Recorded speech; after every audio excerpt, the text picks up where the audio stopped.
Hi, everybody. This is Hondo Carpenter, your Las Vegas Raiders beat writer on Sports Illustrated and the host of the Las Vegas Raiders Insider podcast. I want to talk to you tonight about the fine line between passion and apathy. And if no matter where you are on the spectrum of Vegas Raiders fandom, I hope to address your point of view tonight because there is one thing that I believe is should be the biggest concern for Mark Davis with the Raiders. Now, let me start by saying I have tremendous respect for the Las Vegas Raiders fan base, for Raider Nation. They are some of the deeply most passionate fans in the absolute world. They are smart, they understand the game, they buy into just win, baby, and their level of fandom is at a level unseen anywhere else in the NFL. There are some places that rival it, but I don't believe anybody matches it. In fact, show me a fan base with the last 20 years of success comparable to the Raiders who has a fan base as passionate as the Raiders. You can't. Everybody's going to jump on board when you're winning. You know, the Patriots couldn't wait to get rid of Belichick last year and make a change. And now there's already talk about making a change there. Why? Because, the fans got addicted to the winning. And there's nothing wrong with that, by the way. But you go find Raider fans and they're angry, they're mad, they're upset. I had a Raider fan send me a meme, and there's a man and a wife sitting on a park bench with both at both extremes of the park bench. And it's pouring rain, and the husband's holding an umbrella over his wife, and it says, "When you're mad, but you still love them." And the person said, "This is really where I am with the Raiders right now." And the Raiders, with all of the exercises in futility over the last 20 years, their fan base is still there. They're still, I travel on the road with this team. Sunday morning, I get up really early at 5 in the morning. Actually, excuse me, 2 in the morning, and catch a flight to New Orleans for the game. I see that every stadium, massive amount of Raider fan. It's just unlike anything that there is. And for the futility that they've had over the last 20 years, for that fandom to still be as passionate, it's absolutely simply amazing. But there is a fine line between passion and apathy. I once sat on an airplane next to a clinical psychologist, and we had a wonderful visit. But he talked to me about uh, his work and how he would oftentimes um, advise law enforcement. And we have a lot of people in law enforcement that watches this, so they'd be able to attest to this or not. But he talked about um, one time being in because I have a niece who works in kind of like a CSI type situation in the law enforcement world. And I was telling him that, and they were telling me about how they advise, and he told me a story about going into a murder scene and he goes, "Oh, this was somebody that the defendant had been in a relationship with. Maybe they've had a recent divorce, maybe there was cheating, there was something." And I go, "How would you know that by going to a murder scene?" He said, "Because there's sometimes when a hired hitman has or someone has no emotion to the person they're killing and they just kill them. But this was repeated stabbings. This was anger. This was hate." And he said something, though, in this conversation that got me. He said, "It is such a fine line between love and hate." And I'm going to talk tonight and really dig into the fine line between passion and apathy. And it's a line that Mark Davis has to clearly walk. Now, last night in the show, I talked about Max Crosby. Last night in the show, I talked about he wasn't calling out Mark Davis. He wasn't calling out the franchise. He didn't say he wanted to be traded. He just said, I want to know what the plan is this offseason. Before I put my signature on another contract, I want to know that we're not just exercising in futility. And I made it very clear. I agree with Max, and I think every single Raider fan should have supported him.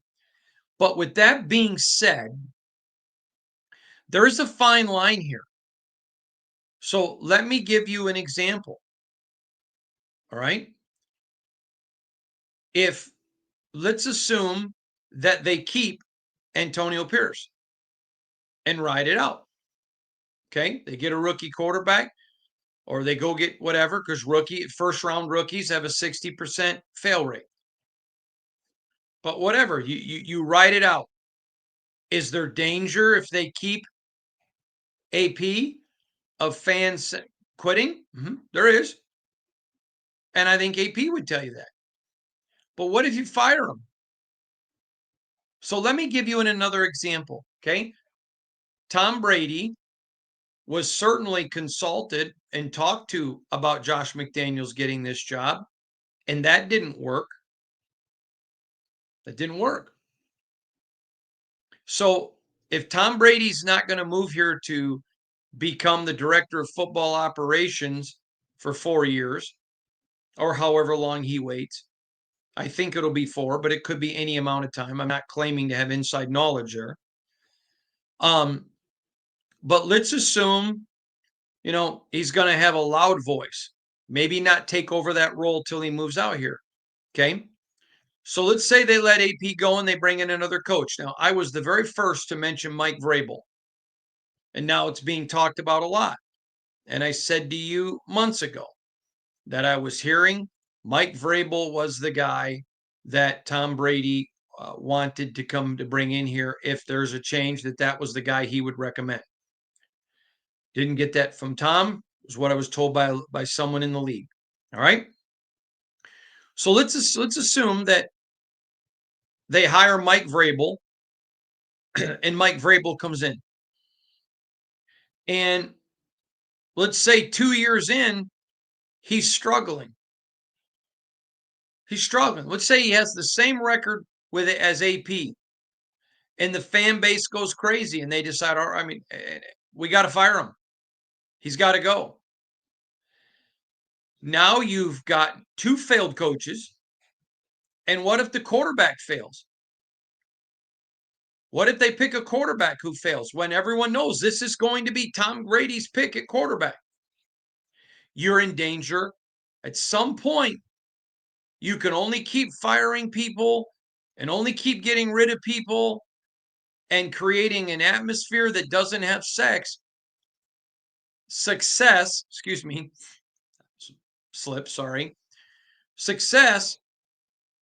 you can only go so far until pretty soon you shear your fan base's passion and it just now becomes apathy.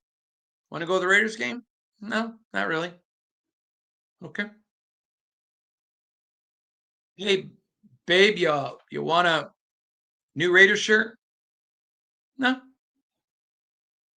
And pretty soon, you then begin to kill the spirit of your fan base.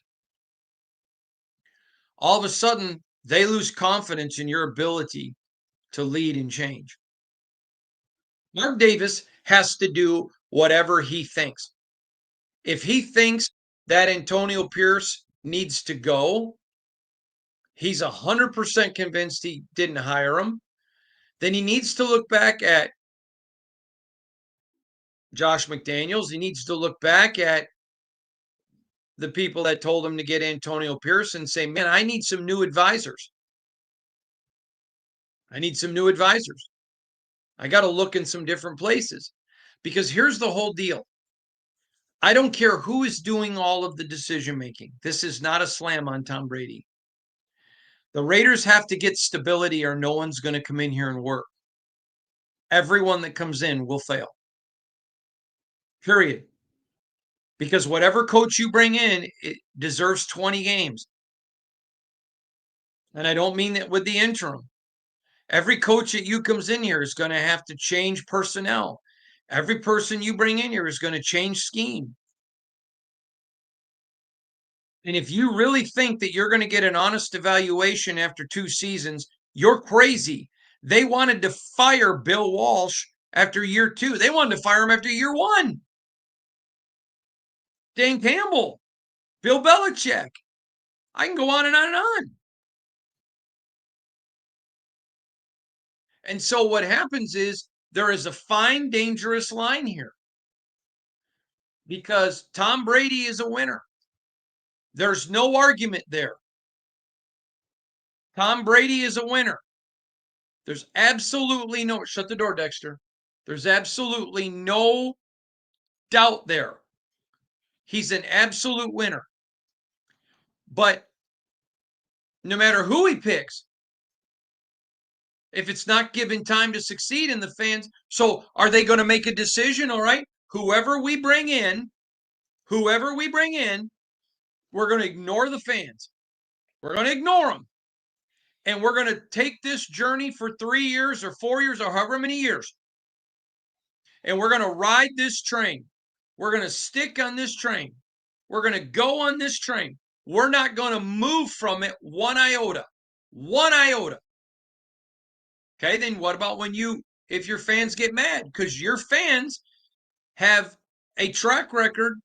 If things don't work well immediately, they're like, listen, it's the same as the last 20 years. And how do you blame your fans for that?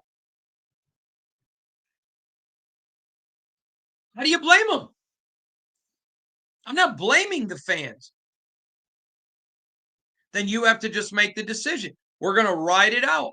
Okay, but there's a fine line between passion becoming apathy. And listen, the Raiders did it to himself. I'm going to give you an example. Jim Larianga is the great basketball coach at the Miami Hurricanes. He recently resigned, and he told the story. His team goes to a Final Four, and 8 players are going into the portal because they want to get paid more money. And he said, did y'all not like it here? Did you not enjoy it? Oh, yeah, coach, we loved it, but we can go get more money. And he talked about it being exhausting. Now, I don't disrespect him at all. I met him probably 3 or 4 times. I actually really liked him. But with all due respect, I think he was being completely disingenuous.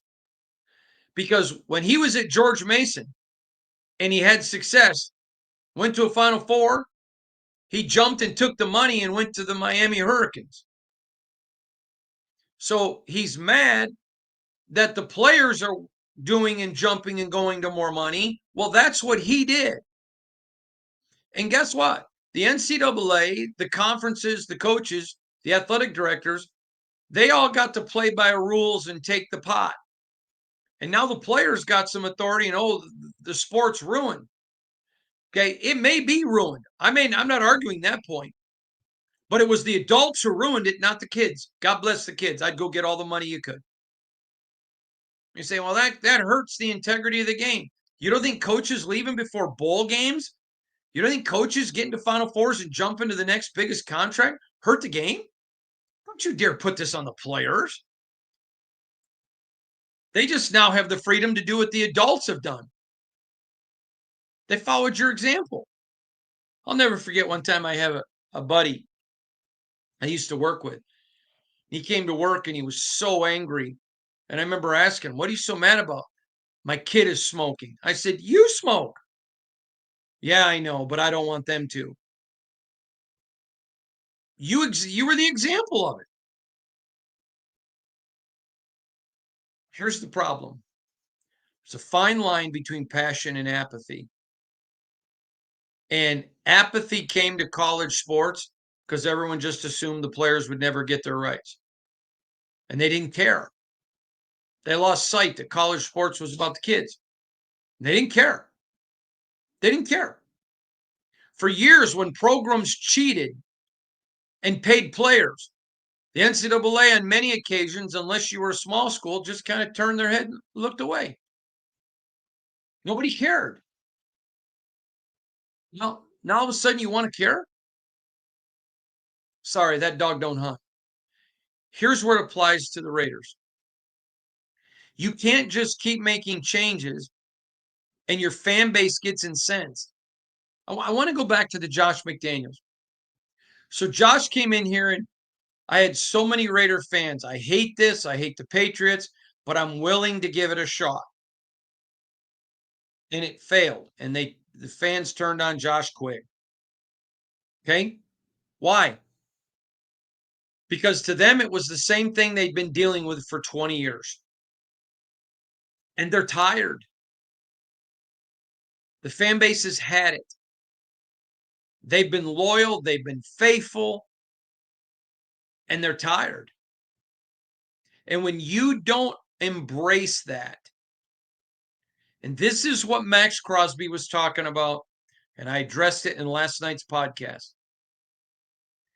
I want to sit down with them. I'm tired of seeing good players come and play well and leave. I'm tired of another coaching change. I'm tired of all of it. Let's just get some stability here. Let's get this place working in one direction. I had several people email me after last night saying, Hondo, I appreciate you, but trade Max. Okay. You're going to trade the kind of guy on the cusp of his prime that you need to go win, who's going to set the agenda with all of your other players. This is how we practice. We give it all. Okay. Do you, so what? So you can hope? I mean, go back and look at the last 40 Raiders first round draft picks. How many have been big hits like Brock Bowers? How many have been good hits like Colton Miller? And there were people that wanted to run him out of town. I'm just saying the organization has to come to a very difficult reality. And that reality is this: there's a fine line between passion and apathy. A very fine line. I can tell you when I moved to Vegas to cover the Raiders almost 6 years ago, I remember telling people in my world, I can't believe how divided the fan base is over Derek Carr.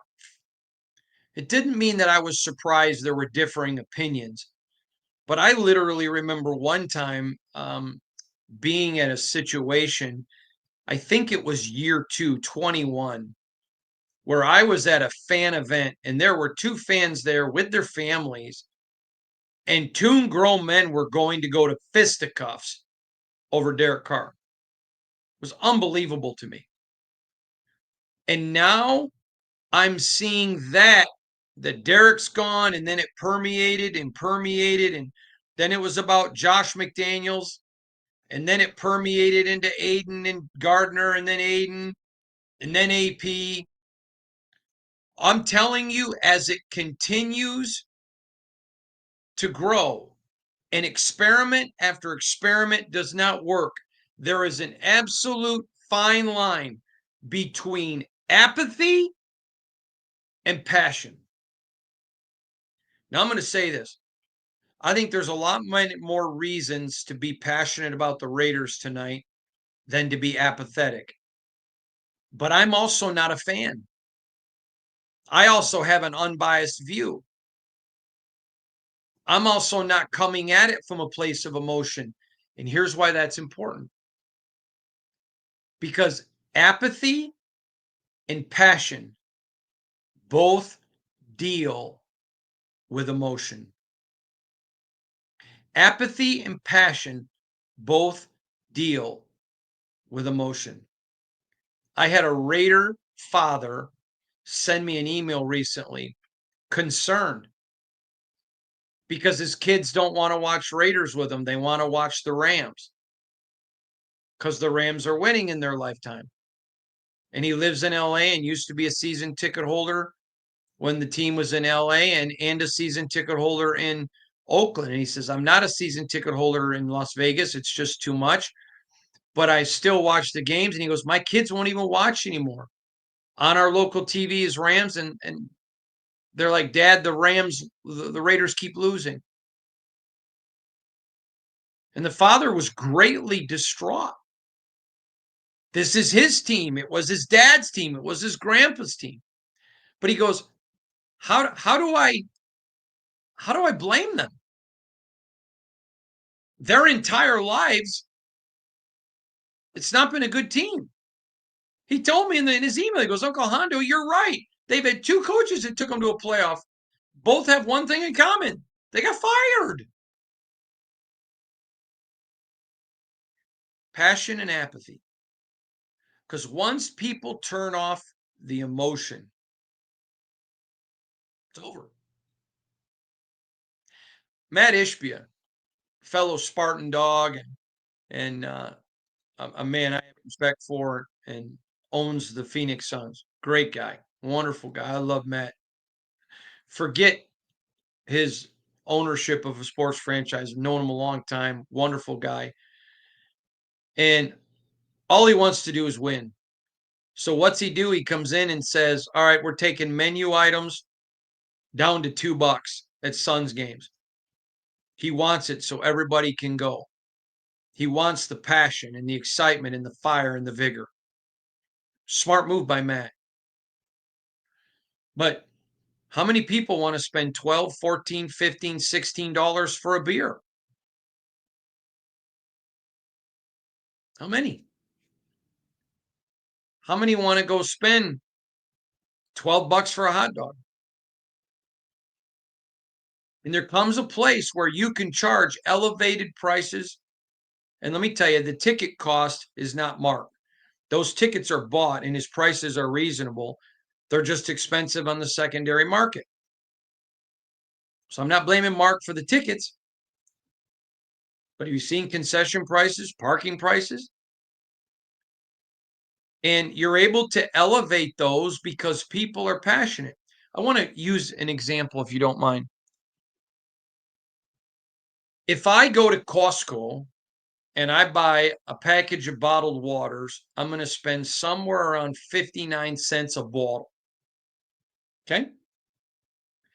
And if I go to my kid's ball game, I'm going to spend $2 for a bottle of water. Okay. If I go to a gas station, I'm going to probably spend $4 for a bottle of water. But I was recently walking through the airport and there was a bottle of water for $10. Do you want to know what the only difference was? The value someone was willing to pay when it was an impulse purchase. If I go to Costco and I'm buying 50 bottles in a case, clearly I'm not too worried about it. It's cheap. I'll buy them and throw them in my kitchen. If I'm at the gas station and I walk in and I grab a thing of beef jerky, yeah, I'll get a bottle of water for $2. No big deal. All right, excuse me, my child's ball game. Yeah, I'll pay $2. I know I got a 69-cent bottle at my house or a 59-cent bottle at my house, but you know what? Who cares? It's for my kid's baseball league. I'll pay the $2. At the gas station, I'll pay the $4. At the airport, oh my gosh, I'm rushing to my next plane. I got to just grab a bottle. All right, $10, I get it. I have a friend that has owned a bar for many, many years. And he told me he held up a bottle. He wanted me to invest in his bar, and I'm not a drinker, and so it's not really appealing to me. I'm not against it. I'm not saying it's morally wrong or anything. I just don't enjoy it. My father was a winemaker for hobby, and where I'm from in the Midwest, it's not uncommon for people to allow their kids at dinner to have a glass of wine or whatever. And so when you're growing up where it's not taboo, I just never had an enjoyment and I don't really enjoy the taste. So I'm not a drinker. But I said to him, explain to me how you make money. And he goes, and he held up a bottle of, I think it was Grey Goose, a vodka. And he holds up this Grey Goose and he goes, this bottle cost me, and I don't remember the number, so I'm going to make it up, $20. If I go to Walmart and buy this bottle, it's a $20 bottle. He goes, I actually get it a little bit cheaper because I'm buying wholesale. I said, all right. And he said, but when I divide it up into shots, and I don't remember the number, but it was an astronomical profit. And I'm going to make this number up just for the sake of discussion. He goes, but now it's a $220 bottle because people are willing to pay more for a shot they can go home and get for 50 cents because they're at the bar with their friends. The environment, what it is, makes it more valuable. That's the Raiders. And so when your people now come, okay, yeah, no big deal, and they show up and they're no longer passionate, they're not willing to buy an $80 hoodie because if they need a hoodie, they just get one that doesn't say Raiders for 20 or 25. It's apathy and passion. The Raiders cannot make their next decisions based upon prevailing wind. They have got to get this right because their best players are questioning it. Their fan bases are questioning it. And they're still passionate. But there's a fine line. They've got to get this right. There is no movement. If they get this next hire or pick or whatever they choose to do, and I certainly would have opinion, but not advocating. If they get this one wrong, they are playing with the passion of their fan base. And at some point, the well runs dry. At some point, people don't care. At some point, people say, no mas. Done. It's a fine line. It's a very, very fine line. And it's up now to the Raiders to find it. This fan base is still passionate. But you saw last week against the Jags, there were thousands of empty seats. Empty. Fine line between passion and apathy. The Raiders got a lot bigger issues right now than who's the coach, who's the quarterback, who's the water boy, who's the minority owner. They got a lot bigger issues than that. They can't afford to screw it up. They have to walk a fine line because passion and apathy are close. Passion and apathy matter. Passion and apathy tell a story. Passion and apathy are a place where their fans are on that cusp. This is going to define the Raiders organization for the foreseeable future. I'm telling you this, I'm not a fan, but I hope they get it right.